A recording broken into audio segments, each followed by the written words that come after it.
നമ്മളെ ലൈഫിൽ നമുക്ക് ഏതൊരു കാര്യവും ആദ്യമായിട്ട് ചെയ്യുന്ന സമയത്ത് നല്ല ടെൻഷൻ ഉണ്ടാവും. അതുപോലെയായിരുന്നു മുമ്പ് ഞാൻ പോസ്റ്റ് ചെയ്തിട്ടുള്ള ഒരു നെയിം റിവീലിംഗ് വർക്ക് ചെയ്യുന്ന സമയത്ത് എനിക്ക് നല്ല ടെൻഷൻ ഉണ്ട് എന്ന് പറഞ്ഞത്. എന്നാൽ ആ ഒരു ടെൻഷൻ സ്റ്റേജ് വീണ്ടും ഫേസ് ചെയ്യണമല്ലോ എന്ന് വിചാരിച്ചിട്ട് ഞാൻ ഇതുപോലത്തെ വർക്ക് വീണ്ടും ചെയ്യാണ്ടിരിക്കാനൊന്നും പോകുന്നില്ല.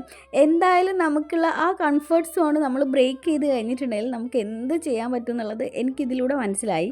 സത്യത്തിൽ ചുരുക്കി പറഞ്ഞാൽ ഞാൻ എന്താ ഉദ്ദേശിച്ചതെന്ന് വെച്ചിട്ടുണ്ടെങ്കിൽ, ആദ്യം എന്തൊരു കാര്യത്തിനും ടെൻഷൻ വന്നു കഴിഞ്ഞാലും പിന്നീട് ആ ഒരു സ്റ്റേജ് കടന്നു കഴിഞ്ഞിട്ടുണ്ടെങ്കിൽ നമുക്ക് ടെൻഷൻ ഫ്രീ ആയിട്ട് നമുക്കിതുപോലെ വീണ്ടും വീണ്ടും വർക്കുകൾ ചെയ്യാൻ പറ്റണം എന്നുള്ളതാണ്.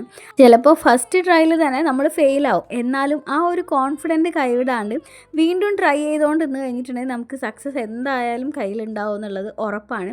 അതുപോലെ അത്രയും കോൺഫിഡൻ്റ് ആയിട്ട് ചെയ്തിട്ടുള്ള ഒരു വർക്കാണ് ഇത്. എനിക്ക് നാട്ടിൽ നിന്ന് തന്നെ കിട്ടിയിട്ടുള്ള ഒരു ഓർഡറാണ്. മുമ്പത്തെ വർക്ക് ചെയ്ത് അന്ന് രാത്രി തന്നെയാണ് ഈ ഒരു ഓർഡറും കൺഫേം ആയിട്ടുള്ളത്. അതുകൊണ്ടാണ് ഇതിൻ്റെ വീഡിയോ പെട്ടെന്ന് തന്നെ എനിക്ക് പോസ്റ്റ് ചെയ്യാൻ പറ്റിയിട്ടുള്ളത്. നല്ലോണം ട്രയലൊക്കെ നോക്കിയിട്ടാണ് കസ്റ്റമർക്ക് ഞാനിത് എത്തിച്ചു കൊടുത്തിട്ടുള്ളത്. ഇതാണ് അവരുടെ ഫംഗ്ഷൻ എടുത്തിട്ടുള്ള ഒരു ക്ലിപ്പ്. അപ്പോൾ നിങ്ങൾക്കും ഇതുപോലത്തെ ചെയ്യണമെന്നുണ്ടെങ്കിൽ കോൺടാക്റ്റ് ചെയ്യാം.